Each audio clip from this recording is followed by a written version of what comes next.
বিসমিল্লাহির রহমানির রহিম। প্রিয় দেশবাসী, আসসালামু আলাইকুম।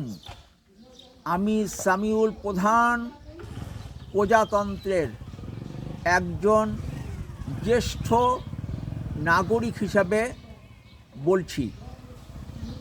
আমার ভাগনা দন্ত চিকিৎসক ডাক্তার ইভানের প্রথম পুত্র আইমান আওসাফ হক বগুড়ার মহাস্থানগড়ের কাছে নানার পুকুরে গোসল করার সময় পানিতে ডুবে ইন্তেকাল করেছে।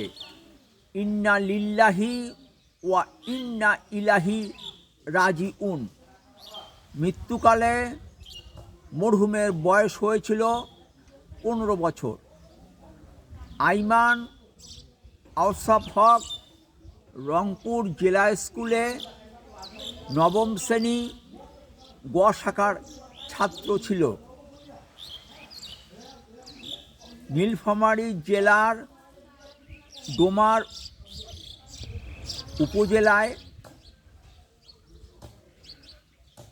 জানাজার নামাজ শেষে চিকনমাটিস্থ পারিবারিক কবরস্থানে মরহুমের দাফন সম্পন্ন হয়েছে।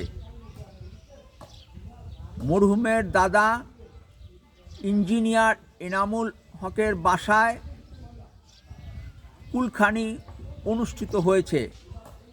আপনারা মরহুমের রুহের মাগফিরাত কামনা করে দোয়া করবেন। ফি আমানিল্লাহ। আল্লাহ হাফেজ। বাংলাদেশ জিন্দাবাদ।